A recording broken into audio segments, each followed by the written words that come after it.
দেশের বর্তমান পরিস্থিতি নিয়ে ব্যর্থতার দায় স্বীকার করেছেন আইন উপদেষ্টা ডক্টর আসিফ নজরুল। রাজশাহীতে মানবাধিকার বিষয়ক কর্মশালায় এই মন্তব্য করেন তিনি। আইজিপি বলেন, ছিনতাই ঠেকাতে পুলিশের ৩টি বিশেষায়িত ইউনিট আজ থেকেই মাঠে নামছে। কোটি মানুষের আস্থার ভালোবাসায় 11 বারের মতো দেশের 1 নম্বর রেফ্রিজারেটর ব্র্যান্ড ওয়ালটন। রাজশাহীতে প্রাইমারি টিচার্স ট্রেনিং ইনস্টিটিউটে দেশের পরিবর্তিত পরিস্থিতিতে মানবাধিকার ও পরিবেশের ওপর গুরুত্বসহ আইন প্রয়োগ বিষয়ক কর্মশালা অনুষ্ঠিত হয়। এতে প্রধান অতিথি হিসেবে যোগ দেন অন্তর্বর্তী সরকারের আইন উপদেষ্টা ডক্টর আসিফ নজরুল। সাংবাদিকদের সাথে আলাপকালে ব্যর্থতার দায় স্বীকার করেন তিনি। বলেন, পরিস্থিতি উত্তরণের চেষ্টা চলছে।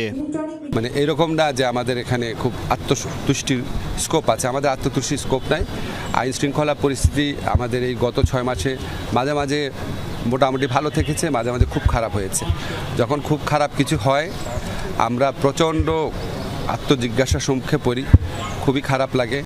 দেশের বর্তমান পরিস্থিতি অবনতির পেছনে পতিত ফ্যাসিস্ট শক্তির ভূমিকা রয়েছে বলে মন্তব্য করেন আইন উপদেষ্টা।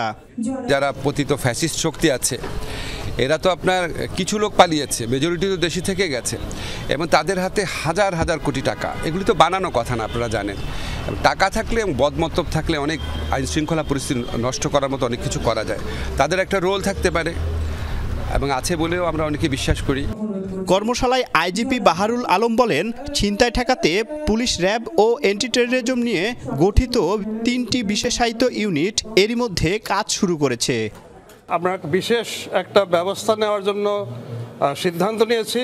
Rapid action battalion, anti terrorism unit এবং ঢাকা মেট্রোপলিটন পুলিশ 3 অর্গানাইজেশন মিলে তারা একটা ইন্টেন্সিভ পেট্রোল প্রোগ্রাম নিয়েছে।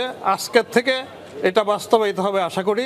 আমরা দেখি এইভাবে উন্নতি হয় কিনা, না হয় আমাদের অন্য স্ট্র্যাটেজি নিতে হবে। তারিক মাহমুদ, যমুনা নিউজ, রাজশাহী।